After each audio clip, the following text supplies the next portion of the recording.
रविवार को कांग्रेस के सीनियर लीडर रणदीप सुरजेवाला ने लॉ एंड ऑर्डर को लेकर एक बयान दिया। बयान था कि प्रदेश में लॉ एंड ऑर्डर की स्थिति काफी खराब है। सुरजेवाला के इस बयान पर हरियाणा के मुख्यमंत्री नायब सिंह सैनी के मीडिया सचिव प्रवीण अत्री ने पंचकुला में कांग्रेस नेता रणदीप सुरजेवाला के आरोपों को खारिज कर दिया। रविवार को उन्होंने प्रेस वार्ता में कहा कि सुरजेवाला ने राज्य की कानून व्यवस्था पर जो भी आरोप लगाए हैं वो पूरी तरह से निराधार है। मीडिया सचिव ने साफ तौर पर कहा कि सुरजेवाला भ्रामक प्रचार कर रहे हैं। अत्री ने यह भी कहा कि विपक्ष की यह प्रतिक्रिया दर्शाती है कि मुख्यमंत्री सैनी की सरकार सही दिशा में काम कर रही है। विपक्षी दल हताश होकर झूठे आरोपों का सहारा ले रहे हैं। मीडिया सचिव ने यह भी कहा कि हरियाणा में कानून व्यवस्था मजबूत है। सरकार प्रदेशवासियों की सुरक्षा के लिए पूरी तरह प्रतिबंधित है और उन्होंने सुरजेवाला को सलाह दी कि वो बयान देने से पहले अपने आरोपों की सत्यता की जांच भी करें। कांग्रेस नेता रणदीप सुरजेवाला ने प्रेस वार्ता में कहा था कि एक तरफ हरियाणा में बने गैंगलैंड में माफियाओं का एक छत्र शासन है और दूसरी तरफ प्रदेश के गृह मंत्री नायब सैनी के लिए शासन के मायने लतीफेबाजी और चुटकुले हैं। बतौर मुख्यमंत्री और गृह मंत्री नायब सैनी पूरी तरह से फेल है। अगर हंसी मजाक, चुटकुलों और लतीफेबाजी से फुर्सत मिले तो माफिया गैंग्स पर कार्रवाई की जानी चाहिए। सीएम निरंतर कानून व्यवस्था को लेकर समीक्षा करते हैं और समय समय पर पुलिस विभाग के वरिष्ठ अधिकारियों को निर्देश भी देते हैं ताकि हर स्तर पर जवाबदेही सुनिश्चित की जा सके। प्रवक्ता ने हरियाणा के राज्य क्राइम रिकॉर्ड ब्यूरो द्वारा जारी आंकड़े साझा किए और बता दें कि इस मसले पर पहले कांग्रेस और बीजेपी नेताओं ने क्या कुछ कहा, वो सुनते हैं। आज अगर भगवान भी साक्षात जमीन पर आ जाएं तो उन्हें भी Z+ सिक्योरिटी मांगनी पड़ेगी। हरियाणा में 11 वर्ष पहले भाजपा में सत्ता के आने से पहले हरियाणा में अखबारों की हेडलाइन क्या हुआ करती थी? खिलाड़ियों के मेडल जीतने की, हमारे नौजवानों के फौज में बहादुरी की, NCR में बड़े बड़े पूंजी निवेश की और अलग अलग मापदंडों पर हरियाणा के नंबर 1 बनने की। फिर 2014 में भाजपा का शासन आया और श्री मनोहर लाल खट्टर मुख्यमंत्री बन गए। अखबार की हेडलाइन बदल गई। फिर अखबार की हेडलाइन बनी भर्तियों में पर्चे लीक होने की, HPSC में अटैची कांड से रिश्वत लेने की, 700 किसानों की कुर्बानियों और किसानों पर अत्याचारों की और कर्मचारियों और लोगों पर लाठीचार्ज की। फिर श्रीमान नायब सैनी जी भाजपा के मुख्यमंत्री बने और अखबारों की हेडलाइन एक बार फिर बदल गई। अखबारों की हेडलाइन बनी पूरे प्रदेश में ड्रग्स माफिया के प्रसार की, भयंकर बेरोजगारी में हरियाणा का पहला स्थान होने की, नदी और पहाड़ चोरी कर खनन माफिया के खुलेआम विचरण करने की। रणदीप सुरजेवाला ने आज जो प्रेस कॉन्फ्रेंस की उसको सुन के मुझे तो एक बात ही समझ में आई कि रणदीप सुरजेवाला पूरी तरह से बौखलाए हुए हैं, पूरी तरह से भ्रमित हैं। या अगर मैं और सख्त शब्द का प्रयोग करूं तो मुझे ऐसा लगता है कि रणदीप सुरजेवाला अपना मानसिक संतुलन खो गए थे, क्योंकि रणदीप सुरजेवाला कानून व्यवस्था को लेके सरकार पे आरोप लगा रहे थे, लेकिन जिन गैंगस्टर्स के नाम प्रेस कॉन्फ्रेंस में वो बता रहे थे वो गैंगस्टर जो दूसरे प्रदेशों से संबंधित है, जिनका हरियाणा प्रदेश से कोई संबंध नहीं है, उनके नाम लेके वो हरियाणा प्रदेश सरकार के ऊपर आरोप लगा रहे थे। इससे पता लगता है कि उनकी बौखलाहट किस कदर है। वो नाम ले रहे थे रिंदा का, अर्शदीप का, गोल्डी बराड़ का। हम सब जानते हैं, समाचार पत्रों में पढ़ते हैं कि वो पंजाब में सक्रिय हैं, जिनका हरियाणा से कोई संबंध नहीं है। ऐसे गैंगस्टर्स का नाम लेके रणदीप सुरजेवाला अपनी बौखलाहट को दूर करने का प्रयास कर रहे थे। और एक बात और समझ में आती है, सुरजेवाला की बौखलाहट का बड़ा कारण है जिस तरह से हरियाणा प्रदेश के अंदर कांग्रेस लगभग खत्म हो चुकी है। सुरजेवाला की अपनी राजनीतिक जमीन जो है वो खिसक चुकी है। अपनी खुद की राजनीति के लिए उनको दूसरे प्रदेश का रुख करना पड़ा। तो ऐसे हालात में इस तरह से बौखलाहट भरी हुई बातें रणदीप सुरजेवाला ने प्रेस कॉन्फ्रेंस में की। रणदीप सुरजेवाला भूल गए जब 2004 से लेकर 2014 तक हरियाणा प्रदेश के अंदर भूपेंद्र सिंह हुड्डा साहब की सरकार थी, जिसमें सुरजेवाला स्वयं कैबिनेट मिनिस्टर थे। उस वक्त हरियाणा प्रदेश के अंदर कानून व्यवस्था किस लचर हालात के अंदर। नेशनल क्राइम रिकॉर्ड ब्यूरो के आंकड़ों को देख लो, स्टेट क्राइम रिकॉर्ड ब्यूरो के आंकड़ों को देख लो, आप आंकड़ों को देखेंगे तो हैरान हो जाएंगे। 2004 से लेकर 2014 तक ओवरऑल क्राइम में 555% की वृद्धि थी। और प्रदेश की कानून व्यवस्था को लेकर ही आज हम चर्चा करेंगे। हमारे साथ चर्चा में हमारे पैनलिस्ट जुड़ चुके हैं। वेद प्रकाश विद्रोही जी, कांग्रेस प्रवक्ता हमारे साथ हैं, और साथ ही ओंकार सिंह, इनेलो प्रवक्ता हमारे साथ हैं, और हमारे साथ जुड़े हैं संदीप आजाद जी, बीजेपी प्रवक्ता। आप सभी का बहुत बहुत स्वागत है न्यूज़ 8 पंजाब हरियाणा हिमाचल के इस खास प्रोग्राम में। धन्यवाद जी। तो सबसे पहले संदीप जी आपके पास आना चाहूंगी, क्योंकि काफ़ी लंबे समय से बीजेपी की सरकार है प्रदेश में, और जो बात रणदीप सुरजेवाला ने कही कि क्राइम का आंकड़ा लगातार बढ़ता जा रहा है, किस आधार पर उन्होंने ये बात कही? क्योंकि हाल ही में सरकार की तरफ से जो आंकड़े पेश किए गए थे क्राइम के, वो पिछले 10 सालों में कम होते हुए नजर आ रहे थे। तो एक बार सोर्स जरूर जानना चाहेंगे जिसके आधार पर रणदीप सुरजेवाला ने इतना बड़ा बयान दिया। जी, देखिए रणदीप सुरजेवाला जी हैं, वो पहली बात तो कोई भी उनको, मैं नहीं, कोई भी प्रदेश का कोई भी व्यक्ति उनको ग्राउंड का नेता नहीं मानता है, जमीनी स्तर के नेता वो नहीं है। वो सिर्फ ट्विटर खेलते हैं या फिर सिर्फ प्रेस कॉन्फ्रेंस में जाकर के या पत्रकारों के सामने बयानबाजी करते हैं। इस प्रकार के उनका काम करने का, इस प्रकार से उनकी राजनीति करने का तरीका है। और जिस प्रकार से कल का उनका मैं प्रेस नोट देख रहा था जो उन्होंने मीडिया में जारी किया, और जो प्रेस कॉन्फ्रेंस जारी की, बड़े लच्छेदार तरीके से उन्होंने बातें बोली। और अभी भी जब आप सुना रहे थे तो वो बोल रहे थे कि अगर भगवान भी उतर करके अगर धरती पे आ जाए हरियाणा की, तो उनको भी Z+ सिक्योरिटी लेकर के चलना पड़ेगा। तो रणदीप सुरजेवाला जी बता सकते हैं, वो पूरे दिन हरियाणा में घूमते हैं, उनके पास कौन सी Z सिक्योरिटी, और पूरे हरियाणा की 2,80,00,000 लोग जो, क्या सभी वो Z सिक्योरिटी लेकर के घूम रहे हैं? देखिए, मैं आपको एक बात स्पष्ट कर देता हूँ, माननीय मुख्यमंत्री नायब सैनी जी ने बिल्कुल स्पष्ट शब्दों में पिछले कुछ दिनों में भी कहा था कि हम हरियाणा की जनता को एक भय मुक्त वातावरण देने के लिए प्रतिबद्ध हैं, और उसके लिए हरियाणा पुलिस को भी खुली छूट है। किसी भी प्रकार के अपराधी हैं उन पर एक सख्त से सख्त कार्रवाई हरियाणा सरकार कर रही है, हरियाणा की पुलिस कर रही है। और आंकड़ों की बात कल कर रहे थे रणदीप सुरजेवाला जी, जो उन्होंने आंकड़े प्रस्तुत किए, उसके बाद हरियाणा सरकार ने भी आंकड़े जारी किए, और आज तमाम सारे अखबारों में छपे भी हैं वो आंकड़े। अगर आपको हो तो मैं एक एक करके आपको बता देता हूँ कि जो आंकड़ों में किस प्रकार से गिरावट आई है। पिछले 2024-25 की अगर बात करें हम, तो हत्या के मामलों में 7% की गिरावट आई है, डकैती के मामलों में 30.13% की गिरावट आई है, झपटमारी के मामलों में 11.64%, सेंधमारी के मामलों में 13.27%, सामान्य चोरी के जो मामले उसमें 6.55%, दुष्कर्म के जो मामले उसमें 26.14%, अपहरण के जो मामले, ये आंकड़े तो हर जगह पब्लिश हैं, ये आंकड़े कहीं से भी मिल जाएंगे संदीप जी, लेकिन बड़ी बात यह है कि इन आंकड़ों का सोर्स क्या है? क्योंकि आप सरकार के प्रवक्ता हैं, यही कहेंगे कि हाँ, क्राइम के जो आंकड़े हैं उनमें गिरावट आई है, लेकिन इन आंकड़ों का सोर्स क्या है वो भी जानना बेहद जरूरी है। सरकार के पास आज के समय में आप जानते हैं कि हर चीज है जो ऑनलाइन दर्ज होती है। आज जो भी कोई अपराध होता है, जो भी कोई FIR दर्ज होती है, सब कुछ आजकल ऑनलाइन है। ऑनलाइन पोर्टलों पे सारी चीजें हैं उपलब्ध होती है, और सरकार के पास भी, हरियाणा पुलिस के पास भी तमाम सारे रोज जितने भी मामले दर्ज होते हैं उनकी सबकी रिपोर्ट आती है। उन्हीं के आधार पर ही कितने लोग अभी तक गिरफ्तार हुए, कितने मामलों में कार्रवाई हुई, वो सारा सरकार के पास डेटा है। वही डेटा सरकार ने जारी किया है। अब रणदीप सुरजेवाला जी कौन सी डेटा की बात कर रहे हैं? मुझे लगता है जो उन्होंने कल जारी किया है उसके अंदर आधे से ज्यादा तो वो झूठ का पुलिंदा है। पूछ लेते हैं, हमारे पास कांग्रेस के प्रवक्ता भी हैं, वेद प्रकाश विद्रोही जी। वेद प्रकाश जी, एक आंकड़ा संदीप जी ने दिया है और उन्होंने ये गिनाया है कि 10 साल में क्राइम में कितनी गिरावट आई, और एक बयान सुरजेवाला साहब ने दिया, और संदीप जी पूछ रहे हैं कि किस आधार पर उन्होंने इतना बड़ा बयान दिया, उनके पास आंकड़े कहां से आए? सिमरन जी, सबसे पहले तो भाजपा का सत्ता अहंकार देखिए।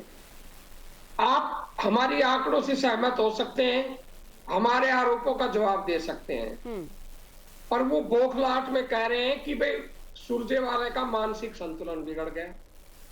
अब जो मुख्यमंत्री जी रोज कहते हैं कि भाई क्या तो अपराधी अपराध छोड़ दो या हरियाणा छोड़ दो, ना कोई अपराधी अपराध छोड़ रहा है और ना हरियाणा छोड़ रहे हैं।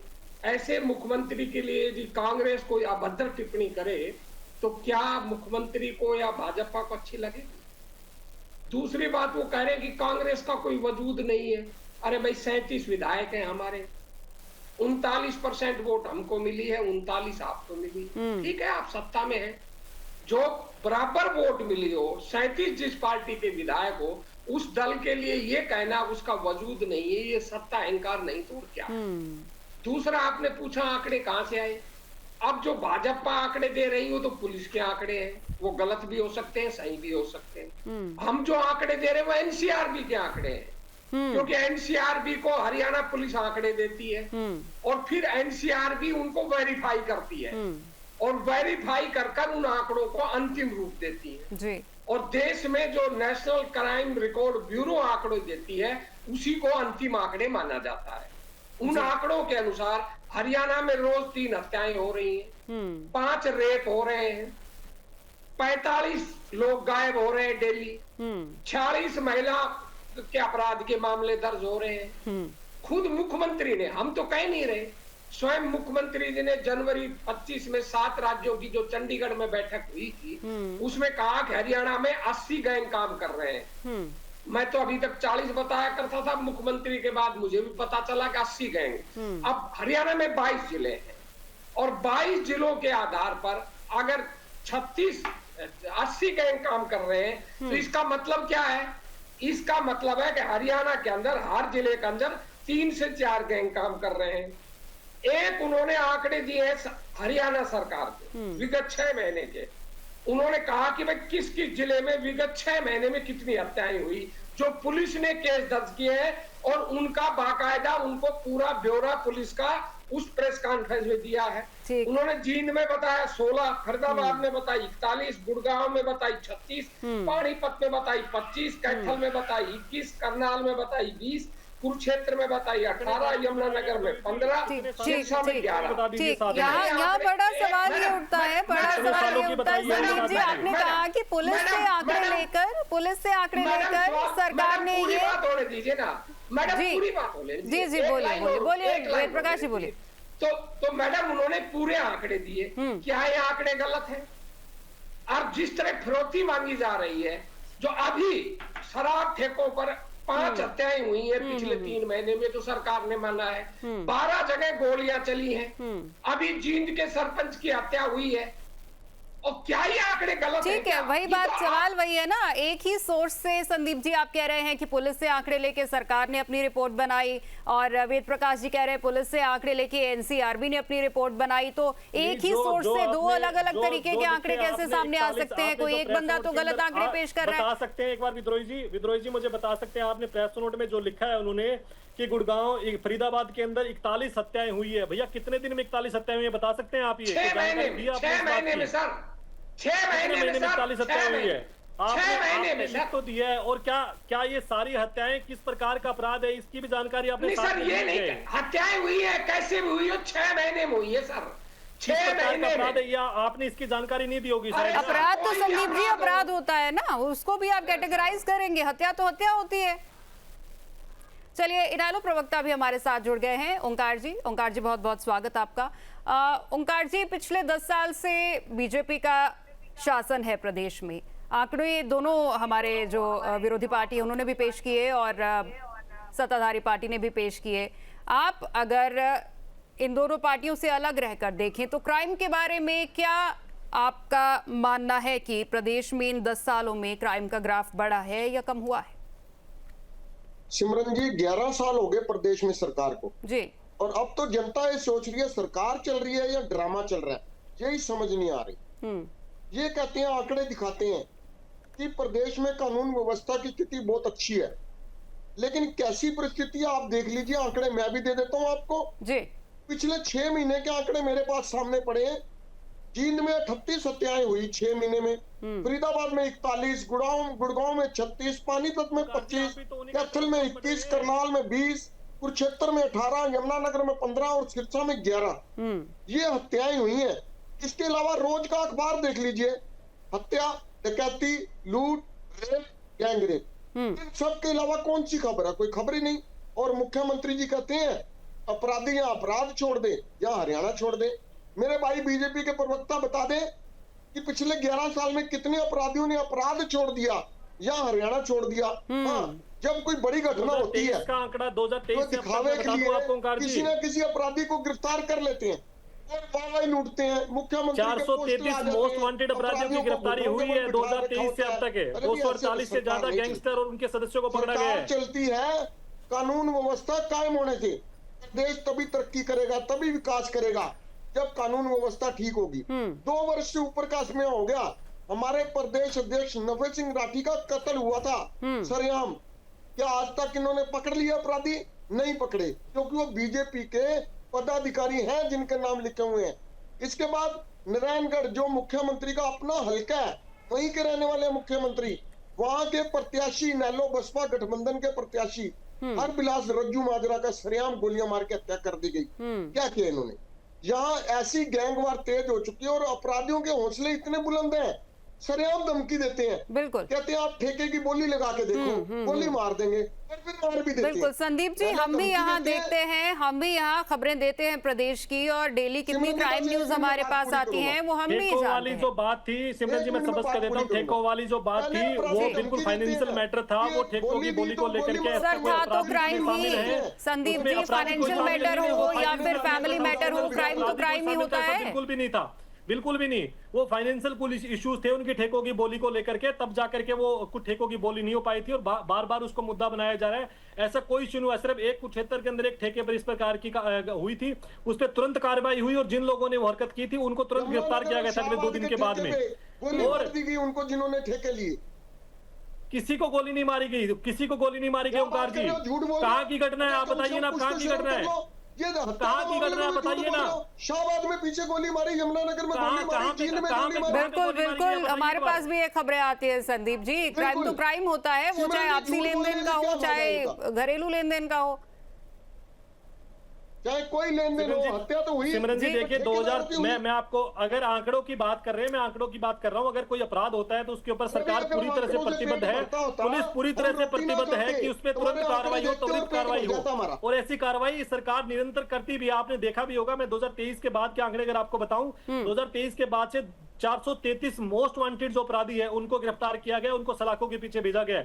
248 जो गैंगस्टर और गैंग के जो सदस्य हैं उनको गिरफ्तार किया गया। 792 से ज्यादा जो जघन्य अपराध में शामिल ऐसे अपराधी उनको पकड़ा गया। और कितने एनकाउंटर अपराधियों के मुख्यमंत्री जी ने जब से कहा कि या तो अपराधी हरियाणा छोड़ दे, अपराध छोड़ दे, उसके बाद कितने एनकाउंटर हरियाणा के अंदर वो किसी से छिपे नहीं है, वो कितनों के एनकाउंटर हुए हैं आपको पता है। वो भी मेरे पास आंकड़ा है, मैं वो भी गिना देता हूँ। उसके अगर उन्होंने हरियाणा नहीं छोड़ा तो वो इस दुनिया में नहीं है आज, उनके एनकाउंटर हो गए हैं। अगर उन्होंने हरियाणा नहीं छोड़ा तो इस दुनिया को छूट चुके हैं। और ये निश्चित रूप से मैं कह देता हूँ आपको, ओंकार जी, मैं बिल्कुल स्पष्ट रूप से कह देता हूँ। जी बिल्कुल, वो ओंकार सिंह का सही कहना है। फिरौती धमकियों भरे ईमेल्स अभी भी लगातार आ रहे हैं, किस तरीके से उनको आइडेंटिफाई किया जा रहा है। वेद प्रकाश जी कुछ कहना चाह रहे हैं, कांग्रेस प्रवक्ता जी। देखिए मैडम, स्वयं सरकार ने बताया था कि 2023 में 40 गैंग थे, वही सरकार कह रही है जनवरी 2025 में 80 गैंग हो गए। जब 40 से 80 गैंग हो गए 2 साल में, 80 गैंग वाली बात कहां से आ गई आपके पास? अब ये मुख्यमंत्री ने कही है सर। नहीं, किसने बोला है? कौन सा आपके पास है कुछ इसका प्रूफ कि मुख्यमंत्री ने बोला है 80 गैंग कितनी होती है आपको पता है? कोई बोलने नहीं देंगे तो मैं क्या करूं मैडम? संदीप जी सुन मैडम क्या करूं? विद्रोही जी आप बताइए, 80 गैंग का मतलब आप संदीप समझते जी हैं? सुन लेते हैं, सुन लेते हैं। नहीं, एक बार इनसे पूछिए कि 80 गैंग का मतलब आप समझते हैं क्या होता है? 80 गैंग का मतलब समझते हैं क्या होता है? मैं यही कह रहा हूं, मुख्यमंत्री ने कही है। कब कही है? कब बताएंगे एक बार, कब कही है? मैडम सुनने, मैडम मैं क्या करूं, ये भी सुनने को तैयार नहीं है। संदीप जी एक बार उनकी बात सुन लेते हैं, फिर आप क्लैरिफिकेशन दीजिएगा। दिखाइए कहाँ कब कहा है, कब ठीक है। अगर मैडम ये तो अगर वो हाइपोथेटिकली भी बोल रहे हैं, एक बार उन्हें मौका दीजिए, फिर आप क्लैरिफिकेशन दीजिए। गैंग बोल रहे हैं, जी जी जी बिल्कुल, मतलब समझते हैं क्या होता है? मैडम क्या तरीका है ये? ठीक है वेद प्रकाश जी, आप कोट कर रहे हैं कि सीएम ने बोला। जी मैं तारीख बता रहा हूँ, जनवरी 2025 में 7 राज्यों के बैठक में, 7 राज्यों की डीजीपी बैठक में मुख्यमंत्री ने कहा कि 80 गैंग हो गए। अब हमें आप बता दो, जनवरी से लेकर अब तक इन 80 गैंग में कितनी गैंग कम हो गई, और 23 से जो 25 तक 40 गैंग बन गई, वो कहां से बन गई? चलिए इसको थोड़ा सा इस क्वेश्चन को लास्ट लाइन जी बोलिए। 2014 के अंदर जो हरियाणा के अंदर 2.5 जिलों में ड्रग की समस्या थी, वो आपके मुख्यमंत्री मनोहर लाल खट्टर जी ने कहा कि 16 जिलों में हो गई, और नायर सिंह जैनी के राज आते आते वो 20 जिलों में हो गई। तो 2.5 जिलों से 20 जिलों में ड्रग की समस्या, अपराध कम होना है या बढ़ना है? ठीक है पूछ लेते हैं। संदीप जी मैं क्वेश्चन थोड़ा सा मॉडिफाई कर देती हूँ। गैंग्स कंट्रोल करने के लिए और ड्रग की प्रॉब्लम कंट्रोल करने के लिए आप कह रहे हैं कि ग्राफ कम हुआ है, क्या एसओपी आपने फॉलो की थी जो ग्राफ कम हुआ है? देखिए, जब जब भी क्राइम को लेकर के, अपराध को लेकर के पुलिस विभाग के साथ बैठक होती है, मुख्यमंत्री जब भी बैठक करते हैं, उन्होंने बिल्कुल स्पष्ट पब्लिकली उन्होंने बोला, बिल्कुल स्पष्ट कहा कि पुलिस को हमने खुली छूट दी है और जिस भी प्रकार के अपराध, ये 2017 के अंदर एसटीएफ का गठन हुआ सिमरन जी प्रदेश के अंदर, वो एसटीएफ इतनी सशक्त है, इतनी मजबूत हरियाणा के अंदर, जिस प्रकार के भी संगठित अपराध है, चाहे वो हत्या के है, चाहे डकैती के है, चाहे इस प्रकार के गैंगवार है, चाहे वो नशे को लेकर के है, तुरंत कार्रवाई करती है। और वो सिर्फ हरियाणा में नहीं, हरियाणा के बाहर भी, हरियाणा की सीमा के इलाकों में भी वो सक्रिय रहती है एसटीएफ और तुरंत निरंतर कार्रवाई करती है। और एसटीएफ आज इतनी मजबूत है, हमारी हर प्रकार की सुविधा से लैस है। और आप लगातार, अगर आप भी नजरें बनाए रखते हैं, आप भी अगर देखते हैं, तो वो आंकड़े जो मैंने बताए, वो आंकड़े वहीं से आए और आंकड़े निरंतर सरकार ने कल भी दिए और उससे पहले भी कई बार आंकड़े आप लोगों तक भी पहुंचाए कि किस प्रकार की कार्रवाई होती है। अब विद्रोही जी पता नहीं मुझे कहां से बोल रहे हैं। सिमरन जी, आप एक बात बताइए, 80 गैंग, हरियाणा जैसे प्रदेश में, एक छोटा सा प्रदेश है, अगर वो कह रहे कि 80 गैंग सक्रिय है, पहली बात तो इनके पास सोर्स नहीं है। वो मुख्यमंत्री जी को कोट कर रहे हैं, मुख्यमंत्री जी ने कब बोला है? मुख्यमंत्री जी ने कब बोला है 80 गैंग का मतलब? आप समझते हैं अगर 80 गैंग किसी प्रदेश में सक्रिय हो तो वहां लोगों का जीना दुर्भर हो सकता है। आप क्या बात कर रहे हैं? सिमरन जी बिल्कुल झूठ बोल रहे हैं और एक ऐसे चैनल पे बैठ करके विद्रोही जी झूठ बोल रहे हैं, क्योंकि झूठ तो इससे पहले बोल के जा चुके हैं। आपके रणदीप सुरजेवाला जी इतनी बड़ी बड़ी झूठे बोल के जा चुके हैं। आप कम से कम उनको आगे मत बढ़ाइए। आप इस प्रकार का माहौल बनाने में, इस प्रकार का 2025 आप बता कहां, आप आपके पास कुछ है तो दिखा दीजिए, स्क्रीन पे दिखा दीजिए, आप कहीं कुछ है आपके पास, कहां बोले हैं? जनवरी 2025 का सरकार ने। विद्रोही जी, आप खुद समझिए 80 गैंग का मतलब क्या होता है हरियाणा जैसे प्रदेश में। क्या बात कर रहे हैं बैठ के यहाँ पे? सर, मैंने कहा कि मुझे भी आश्चर्य हुआ। मैं 40 गैंग बताता था जिनके मेरे पास नाम है और जिनके पुलिस ने बाकायदा नाम डिक्लेयर कर रखे हैं। मैंने शब्द क्या प्रयोग किया सिमरन जी कि मुझे भी आश्चर्य हुआ। विद्रोही जी, अगर आपको इतना लगता है 40 भी करते थे, आप 10 गैंग का नाम सुना, आप जो हरियाणा में सक्रिय गैंग है उनके 10 के नाम ही बता दीजिए, स्क्रीन पे छोड़ दीजिए सारी बात को। बता सकता हूँ 40 आप बता दीजिए ना, आप समय दीजिए सिमरन जी को, बता दीजिए। मैडम बताऊं जी? मैडम मैं तो मैडम कोई ठीक है, बात ये नहीं है कि गैंग कम है या ज्यादा है, बात ये है कि अगर सरकार कहती है कि अंकुश लगा है क्राइम पर, तो उसका जो सोर्स है, जो आधार है, वो क्या है? और बड़ा सवाल यहाँ पर आईएनएलडी के प्रवक्ता ओंकार सिंह जी ने भी उठाया कि अभय चौटाला को अभी हाल ही में जान से मारने की धमकी भरा ईमेल आया था, तो साइबर क्राइम के अपराध जो मामले हैं वो भी लगातार बढ़ रहे हैं। इन पर किस तरीके से सरकार अंकुश लगाएगी? संदीप जी, संक्षिप्त शब्दों में आप बताइए। देखिए, ओम प्रकाश, जो भी अभय चौटाला जी को जो भी धमकी मिली है उसकी जांच की जा रही है, वो किन सोर्सों से धमकी आई है, और इस पर निसंदेह हिमांशु भाऊ गैंग, अंकित बाबा जी वेद प्रकाश जी, ठीक, हमें मालूम पड़ गया, आपके पास पूरी लिस्ट है, आप पूरी तैयारी से आए, और समय मेरे पास इस वक्त बहुत कम है, मैं क्षमा चाहूंगी आपसे, समय मेरे पास बहुत कम है। आप सभी का बहुत बहुत धन्यवाद आज इस चर्चा में हमारे साथ बने रहने के लिए। हरियाणा की पंचायत में फिलहाल इतना ही, हमें दीजिए इजाजत, नमस्कार।